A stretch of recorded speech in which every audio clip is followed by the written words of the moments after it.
come to the stage. He's a good friend of mine. He's a very funny guy. Give it up for Lance Burson. Thank you. I love being here so I can be judged by a guy named Bo, apparently right above here. So I am ready for this month to be over because it starts off with probably the worst day for us comedians, which is April Fool's. I had a friend of mine, I guess I can call him an ex-friend now, who tried to pull an April Fool's joke on me. He tried to convince me that my identity had been stolen. And I turned it around on him immediately because I've always dreamed of my identity being stolen so that my parents can Google me and finally not be completely disappointed in me. So, Bill, come here. It appears Lance has bought a timeshare in Cancun. I think he's finally doing something with his life. Oh, it's about time, Gail. How much debt did he run up on us? You know, that's Bill and Gail Burson, by the way. If you want to go ahead and get started stealing my identity, that should help you. So, I guess I'm in mourning like a lot of people here. I'm a huge music fan and was a huge Prince fan. I assume we have at least one or two here. Absolutely. Now, I'm a little more upset for a different reason. I mean, I loved his music. I saw him in concert in 1993. He was an amazing artist, a complete genius. But I think he was a genius in a way that we don't really take credit, we give him credit for, and that is, you know, Bill and Gail Burson never taught me a single thing about the birds and the bees, but Prince taught me everything I needed to know about sex. Let's break it down quickly. You've got Darlin' Nikki masturbating in the lobby of a hotel with a magazine. Check, I did that thing. You've got Little Red Corvette. He taught you everything you needed to know about safe sex. Pocket full of Trojans, some of them used. Check, been there. And then finally, when I got a little more adventurous, got some experience behind me in college, you had Get Off, 23 positions in a one-night stand, and before that I thought there were 4. I mean, this man was a genius. I don't think we appreciate him for what he really was. And now he's gone, so we have to learn those lessons immediately. I'm sure someone's pointed this out already. I'm probably not a very original comic with this, but I think we should put him on the $69 bill. Mr. Burson, you and your wife, your dinner is $58.15. Here you are, good man. Here's a Prince. Keep the change. Thank you.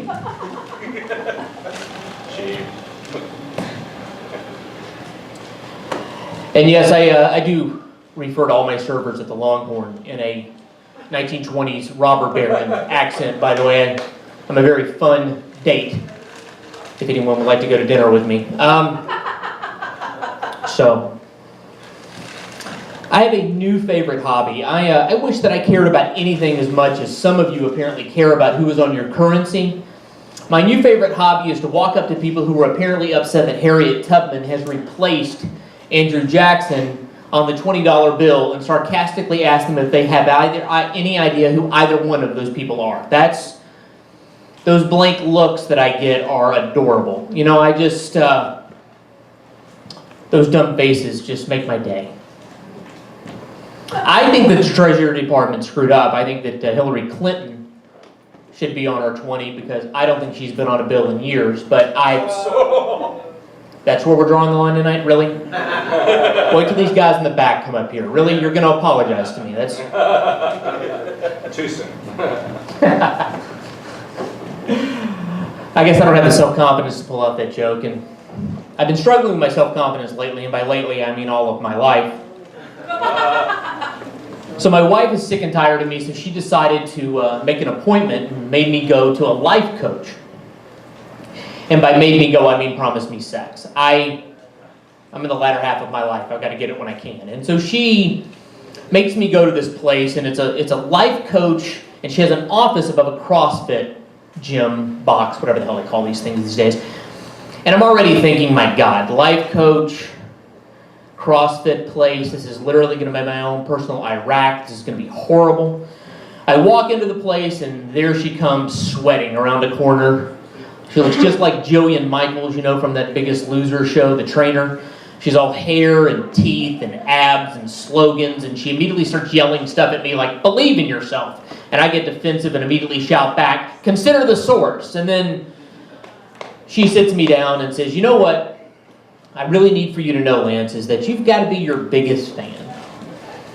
And I thought about it for a couple of seconds because I wanted to get along with this woman because she scared me and I didn't want her to hurt me. And I said, yeah, the thing is, Joey and Michael's wannabe, is that I'm like my 73rd biggest fan and I only know about 8 people. So I don't think this is going to go the way you want it to. So the first appointment went great, I thought. I don't know what you guys think, but I thought it was good. And so I left there and I wanted to cheer myself up. So I wanted to go see that new Batman versus Superman movie. Anybody seen this?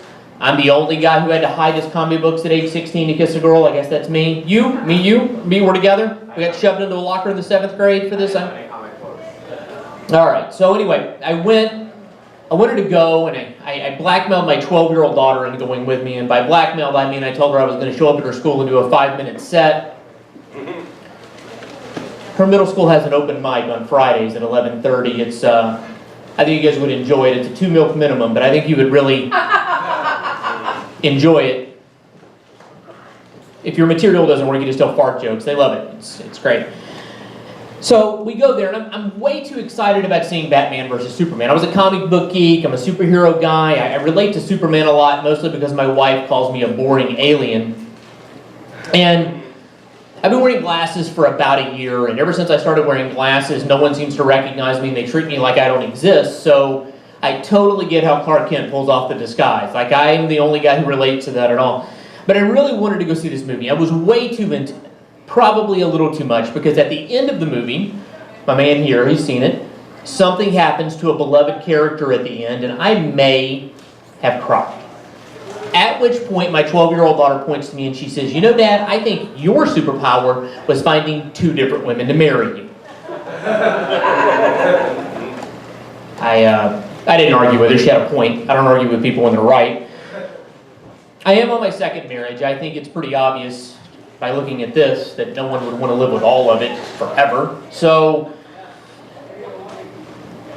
I think I really shouldn't be giving marriage advice to anyone. I'm on my 2nd marriage, but I think if I could offer you this little nugget, and that is, here's how my wife and I keep it good. She hate watches cooking shows the same way that I hate watch cable news programs. So at the end of the night, we meet up with each other, and she's all into it, and she says, you will never believe it, but Trisha Yearwood didn't know what Merquois was. And I said, really? Because Donald Trump had no idea what the 3 parts of the nuclear triad was, and Dana Bash on CNN didn't call him out on it one time. And she says, do you want to get on the internet and make fun of this and then have really average sex afterwards? And I said, yes, honey, that's exactly what I want to do.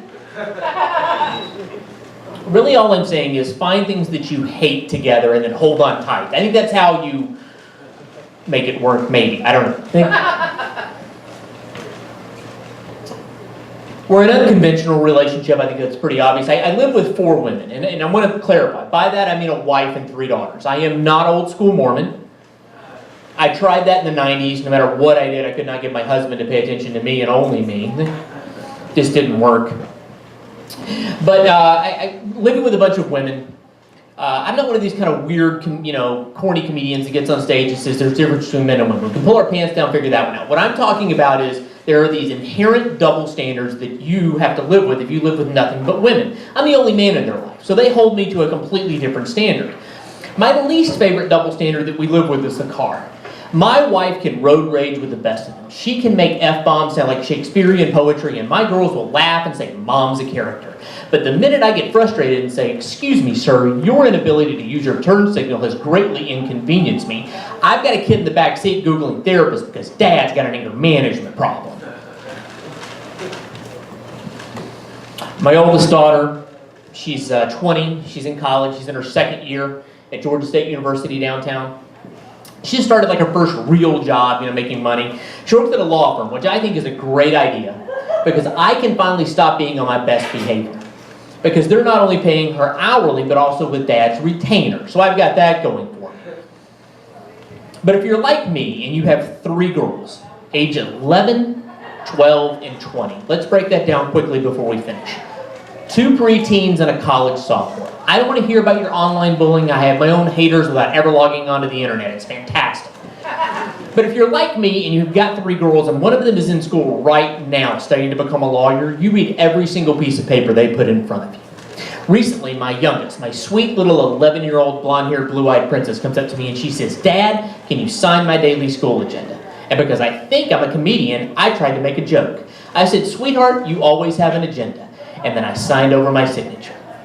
And as I handed it over to her, like a total gangster, no emotion, no irony in her voice, she looks me right in the eye and deadpans, and now I have power of attorney. Thanks, guys. That's my time. Enjoy your time tonight. Trey and Joe and everybody. They're going to be great.